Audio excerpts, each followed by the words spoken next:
Bhagavad Gita is a book of mankind's collected experience of and answers to life's most basic questions. Who I am, from where do I come, what is my purpose and destiny, and most practically, how do I find happiness? These podcasts originate in the lectures of Neil Bhatt, a disciple of Swami Chinmayananda. They are presented here in 20 to 30-minute segments, each covering 3 of the Gita's 701 verses. Welcome to Gita Wisdom for Daily Living. We had been discussing Chapter 7, Gnana Vijnana Yoga, Yoga of Knowledge and Wisdom. And so far, in Bhagavad Gita, we have seen that the quest in human life is to find the answers for these 3 questions. Who I am, what is my relationship with the world, and what is the nature of the Supreme. We had a paradigm shift in Chapter 2, which said, you are not the mortal being, but you are an immortal being. It's a big paradigm shift for us because we consider ourselves to be mortals. We have birth, we have death. We have birth date and death date, sooner or later. Chapter 2 changed that paradigm, said, no, you're an immortal being. Bahuni me vyatitani janmani tavacharjuna. You and I have experienced many, many births and deaths, but we remain constantly in existence. So that was our first paradigm shift. That explained who I am. I am that immortal being. And then what is my relationship to the world? This chapter changed the next paradigm. Right now I consider I to be an individual existing independently of this world. I am different and the world is different. The world has seemingly existence of independent things and beings. And this chapter in the beginning changed that paradigm and said, all these things and beings are existing because of me. I, the source of all the beings. And what is the relationship with each other? Sutre iva mani ganaha iva protaha. Just as the beads are strung in a necklace. And even though beads seem to be independent of each other, but their existence in necklace is only possible because of the thread which is going through it. So even though I consider myself to be independent of this world, I'm connected to all other things and beings in this world through the common thread which runs through all things and beings, which we call consciousness. That consciousness is common among all things and beings. The source of all things and beings is also one and the same. So now, what is my relationship with the world? I'm part of the world, the product of the same source. It's like this Hindi movies, where the 2 brothers are separated at childhood and then they grow up, one to be a policeman and other to be a robber. They're fighting with each other. And then suddenly they find out that our father and mother are one and the same because there's some birthmark they see. Now suddenly all that animosity or whatever their quest of destroying other is gone. You are my brother. Our parents are the same. So right now I'm constantly in competition with the world. What I want, other people want. What I'm trying to get, other people are not allowing me to take. So we are in a competition. Once I find out that source of my being and the beings of all the things and being in the world is the same, our relationship changes completely. So that's our second paradigm shift, that we are not island by ourselves in this world, but we are connected to each other. So that's the second paradigm shift. And then the third is, what is the nature of Supreme? This chapter tries to explain the nature of the Supreme. So we have seen in the beginning, Bhagavan said, I have 2 prakritis. One is higher and one is lower. Lower in a sense that one can be perceived through your senses. Gross manifestation, which I can see, touch and feel. So if somebody says, have you seen Bhagavan? Bhagavan said, you are seeing me every day. You are meeting me in your marketplace every day. In your home, in your office, in your playfield, everywhere you are seeing me. You are just not recognizing me. So the first thing, my lower prakriti is my astadaha, 8-fold lower prakriti. That is Bhumi, Apaha, Analaha, Kham, Vayuhu, Mana, Buddhi, Ahankar. These 8 elements in nature, the 5 great elements and 3 subtle elements, mind, buddhi and ahankar. He said, this makes my lower prakriti. So what is the nature of the Supreme? He said, you know me in your day-to-day life. You are recognizing my presence, but not recognizing it, the Supreme Being. So to answer the question, what is the nature of Supreme Being? He said, I have 2 prakritis. These 2 prakritis are the womb of all the things and beings. So I am immortal being, have relationship with the world as part of this world. And the Supreme is the source or the father of all the beings. What we don't recognize is higher prakriti. So if we start recognizing the lower prakriti, so in the quest of your meditation is, first you start recognizing that unity in your day-to-day life and see the commonality between you and the things and beings around you. Therefore he said, recognize my lower nature, which is everything that you can feel and touch. But other than that is my higher prakriti, which is actually the support for the lower prakriti. A lower prakriti cannot exist without that higher prakriti. Consciousness is the source, is the commonality among all things and beings. We can conduct class because we are all conscious. If we are not conscious, there won't be any class. So the consciousness is common among all of them. And then he said, Bijam mam sarva bhutanam viddhi partha sanatanam. I am the eternal seed of all beings in this world. Now the operative word here is sanatanam, eternal seed. I am the source from which everything comes out. But in our day-to-day life, when we look at any plant growing, obviously we need seed for a plant to grow. We know for sure. But what we know is, when the plant grows, the seed is destroyed. Seed is no more. You can't say, well, bring it back. I gave you some seeds. You know, now your plant, but I'll give my seeds back. No, my seeds are gone. Seeds are transformed into plants. So if the Bhagavan is the seed for all the beings and out of which this Jagat came, what happened to that seed? Has Bhagavan become this world and now he is no more? But you can't be both. You can't be seed and a plant at the same time. But he said, I'm eternal seed. Seed also remained and the plant also is in existence. So that's the conundrum.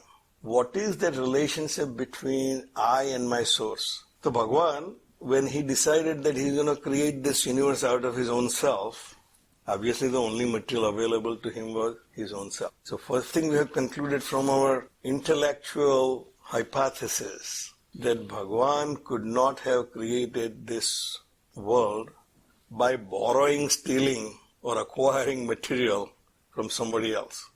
There was no other supplier available. Because if you take the hypothesis that no, Bhagavan had a supplier of material, then he is not Bhagavan. I am only interested in the source of my being. So what is my source? Actually, the material which created this world is the source of my being. So I can say, tell me the source, and that's my Bhagavan. You are not. You know how to create this world, but he is the material supplier. And we go to the material supplier and say, where did you get the material? And so I got from other Bhagavan. Well, that is my Bhagavan. But that inquiry can go into infinity, and I'll never find the answer. Therefore, the hypothesis of Bhagavan had the material from someone else is wrong. So the only hypothesis work is his self was the material. Now the question is what happened once he decided to create this world out of his own self, what happened to that Bhagavan? Did he remain God or he became this world? So then you have to look at from the other possibilities. The transformation can take place from one thing to another, and that transformation will be permanent, just like the milk and the curd. If the yogurt is made out of milk, the transformation is complete. You cannot reverse it back. I can't get the milk out of the curd anymore. If I think I need some milk for my tea, no chance. It's all yogurt now. So that's permanent. Well, that we think is not a good hypothesis because he says, I'm eternal seed. I remain who I am and still created this world. All things and beings come out of me, but I remain who I am. So the transformation of him becoming this world is not a permanent one. And the next possibility would be water and ice. Ice can become water, water can become ice again. It can go back and forth. So maybe Bhagavan becomes Bhagavan, then becomes world, and then goes back and becomes Bhagavan again. Well, that doesn't seem right also because Bhagavan and the world remain at the same time. How do we know it? Because there are laws in nature. He is a lawgiver and he also enforces those laws without any exception. That means he is there. If he is not there, laws will not be followed. So he remains him and still we remain who we are. So the only third hypothesis works. Maybe he never became this world, but we see this world as what it is. Just like the snake and the rope. Rope exists, at the same time snake exists from a two different point of perspective. One who has the knowledge of the rope, he sees the rope. One who is confused, he sees the snake. So Bhagavan said, Bijam mam sarva bhutanam viddhi partha sanatanam. I am the eternal seed of all beings. All beings come out of me, but I remain the eternal seed without any mutation. Buddhihi buddhimatam asmi. Now again giving more examples so you can contemplate on him. I am the intellect in intellectual beings. I can express my intelligent ideas only while I am alive. Dead Neil Bhatt cannot give any Gita lecture because that intellect is only the expression of my consciousness. So, buddhihi buddhimatam asmi, tejaha tejasvinamaham. I am the splendor in everything that is splendid. Anything which we see as wonderful. So anytime you go to some natural beauty, say, what God's creation, because you're awed by the nature's splendor. So Bhagavan said, that's me. Without me, no splendor can exist. Balam balavatam asmi. I am the strength in strong. But Swamiji explains that my strength, you will never be able to know till I express my strength by either getting angry and slapping somebody or something which is incredible I do, and so he's really strong. But those expressions come only out of my desire and attachments. I have desire to show. Every artist has this problem. If nobody is there to clap, what is the point in me singing, right? I'm always looking for an audience. When I started at Chinmaya Mission, I said, I'll sing the bhajan last. But I want to make sure that everybody is there. But if I sing first, that means only few people will be there. You know how the Indian gatherings are? In the beginning, you start, there are only few people. Then gradually, by the time the dinner time comes, everybody is there. I want to sing last, so everybody can listen to me. I have a desire to express whatever the talent, whatever the strength I have. That desire make me express my talents, my strength. But it's a kama raga vivarjitam. I am the strength in the strong, but without any desire or attachment. So this desire and attachment are there out of my confusion about myself. My hypothesis in life is wrong in the first place, that I am this mortal, incomplete being. That hypothesis has created all the wrong results. Because I started with the wrong hypothesis. I'm a mortal being, I have a limited time to live, and I have only way I can make happiness is acquire and accomplishing things. And therefore everything I'm doing is kama and raga. Kama is something which I don't have, I want to acquire, and raga is something which I acquired, I want to keep it. So Bhagavan says, kama raga vivarjita, one who has no fear of losing anything, or one who has nothing to acquire. He already owns everything. He's a kama raga vivarjita. I am that strength in strong, which does not require any desire or anger. Dharma aviruddha bhuteshu kamo asmi bharatarshava. One he says, I'm a kama raga vivarjitam, and then next line he says, I'm a kama. I am desire itself. But which is dharma aviruddha. See, we have this confusion of Hinduism teaches us to be without any desire and attachment, and say, how can I live my life? I just can't live my life if I have no desires and no attachment. When no attachment, I won't take care of my family. The only reason we take care of our family is because we are attached to them. We worry about their well-being. We do things because we have a desire to accomplish something. If I get out of all of this, so this is not a practical religion. Bhagavan said, no, karma is very much necessary for evolution. Life has to aspire to manifest. Then only life comes into being. Khalil Gibran says that your sons and daughters are not your sons and daughters. They are the expression of life itself. So I am that primordial desire in all beings to evolve, which is the very nature of things and beings. We are, as per Vedanta, we are all the divine beings. Amrutasya putraha. You are the sons and daughters of immortality itself. But I'm not recognizing it right now. So what is my evolution?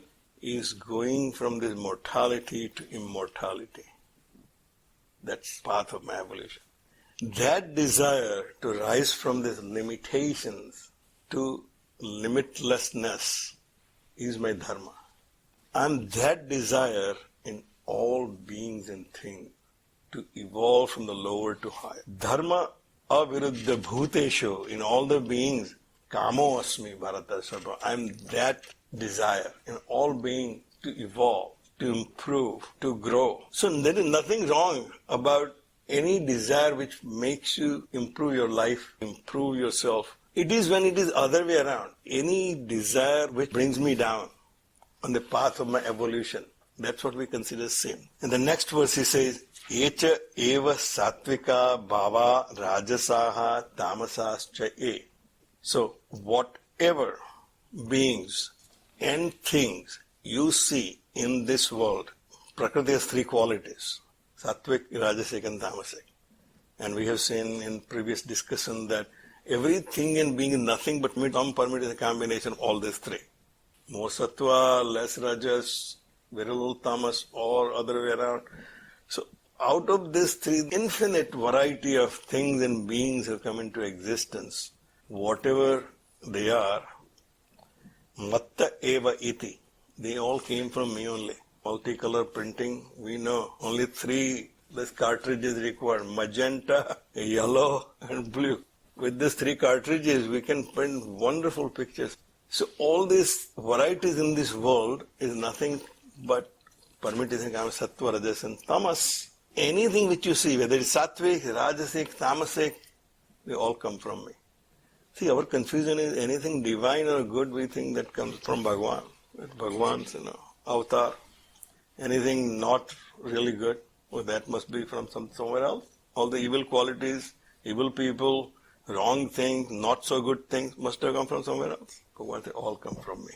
Whether you consider them good or evil. Donald Trump is product of the democracy of United States. So is Sanders. So is Hillary Clinton. They are product of this American democratic system. They all come out of the same system, whether you like them or not. So whether you like things or beings in this world around you and divide your world into the people I like, things I don't like, they're all expression of my being. Matta eva iti, tan viddhi, then know natu aham tesho, I'm not in them, te mai, they are in me. So how can I see divinity in such an evil act of this terrorism? But they are also only capable of doing it while they are alive. A dead terrorist cannot do any more terror. They have to be alive. They have to be conscious. They have to be driven by these ideas. So he said, they are in me, but I am not in them. Conundrum. The Zen koan type of a statement. And Swami says, these are statements given by rishis for us to think about it. Otherwise, it will be a very passive lecture. It makes you think, what is he talking about? He said, they are in me, but I'm not in them. See, it's completely other way around what we normally express. Bhagavan is in your heart. Bhagavan is in me. Bhagavan is in all beings. And he said, no, I'm not in them. They are in me. I'm not in them in a sense. I cannot be limited by my own creation. The Bhagavan in me, and then I'm doing evil things. The Bhagavan is doing evil things. No, I'm not in them. They are in me. When they recognize their divinity, they will manifest divinity. When they are not recognizing divinity, they will not be able to manifest this divinity. Is the room space in the room, or the room is in the space? The space is what it is. We created the conditioning.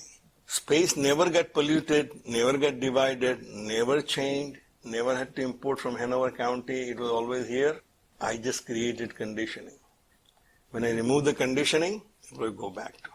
So the world, when it comes into existence, at the time of its creation, all things and beings are there, and we think that God is divided in them. I have myself and yourself and himself and herself. In the dissolution, there is no beings, but he is still there. In the deep sleep, I have no ideas and no mind, but I still exist as a conscious being. Natu aham tesho, I'm not in them, but they are in me. They have the limited existence depending on their conditioning. And when they rise out of that conditioning, that they will recognize their own self. That's the quest of life. To get out of this conditioning, identification with the conditioning, identify with the core of your being. And that's where we'll stop.